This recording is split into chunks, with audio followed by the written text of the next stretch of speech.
Are we living in simulation? I find it hard to argue against that possibility. Meaning, You look at our computing power today, and you say, I have the power to program a world inside of a computer. Well, imagine in the future where you have even more power than that, and you can create characters that have, for example, free will, or their own perception of free will. So this is a world, and I program in the laws that govern that world. That world will have its own laws of physics and chemistry and biology. Now you're a character in that world and you think you have free will, and you say, I want to invent a computer, so you do. Hey, I want to create a world in my computer. And then that world creates a world in its computer. And then you have simulations all the way down. So now you lay out all these universes and throw a dart. Which of these universes are you most likely to hit? The original one that started it, or the countless simulations, the daughter simulations that unfolded thereafter? You're gonna hit.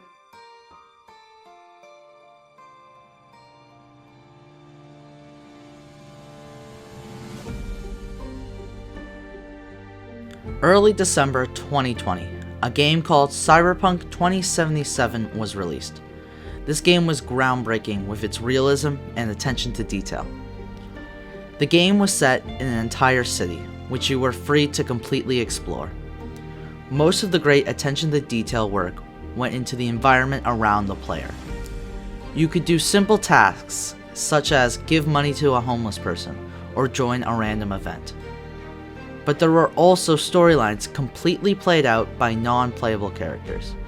These events weren't interactable by the player, but played out as if the citizens of Night City had their own consciousness. Also, based on what you did, the daily news would change, making the androids around you act differently depending on what you did. The environment in this game did not just revolve around the player, unless they did something super heroic or super evil. This game is the newest step towards artificial intelligence, controlled environments, and highly detailed graphics. As processing power gets stronger, the video game series The Sims starts to feel stranger. The Sims is a game series based on running a simulation of a person's life, including their jobs, their crushes, their religions, and even their hobbies. The game still hasn't booted their graphics into looking hyper-realistic, but who says the series won't continue to get more detailed? The people in The Sims already have their own language, some have their own religion, their own technologies, and even their own biologies. If you leave The Sims running, The Sims will control themselves and do whatever they want as if they had a mind of their own.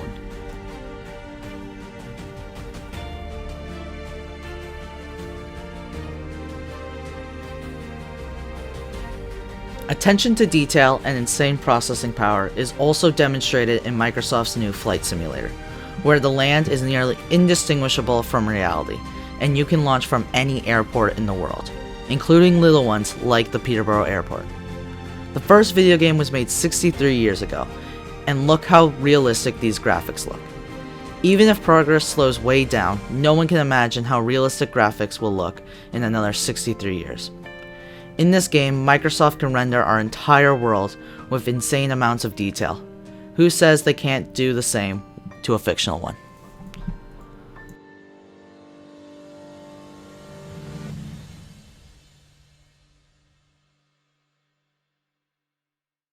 Processing power is improving faster than any other technology, and soon enough, people will start to take advantage of it through simulations.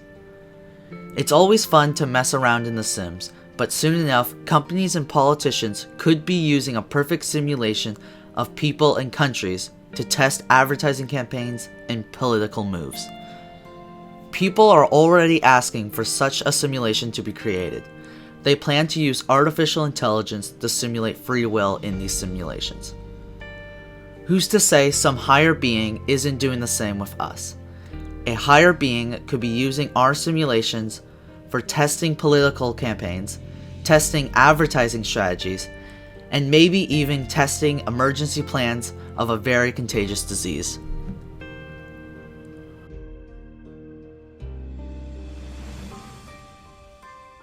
Before we get too much into this topic, We first have to ask ourselves one important question.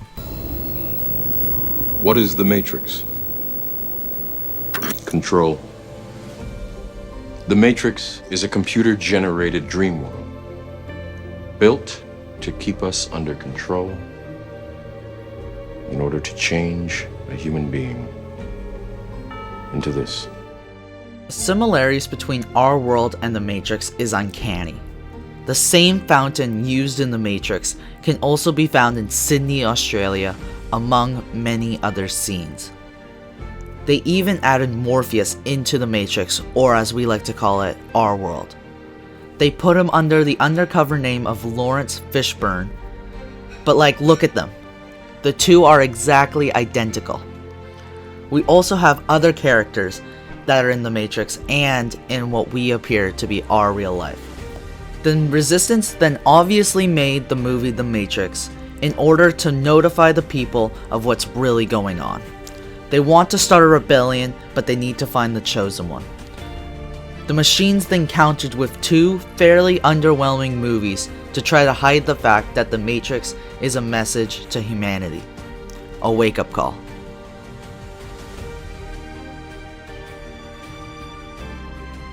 Maybe the Matrix is why we as a species have found a collective unconscious. A basic fear of falling and snakes can be examined in babies with no prior experience of either. This collective unconscious can be the machines trying to keep us in our place. If the Resistance is trying to tell us something, we must at least listen, or else we are doomed to the Matrix. What is real? How do you define real? If you're talking about what you can feel, what you can smell, what you can taste and see, then real is simply electrical signals interpreted by your brain.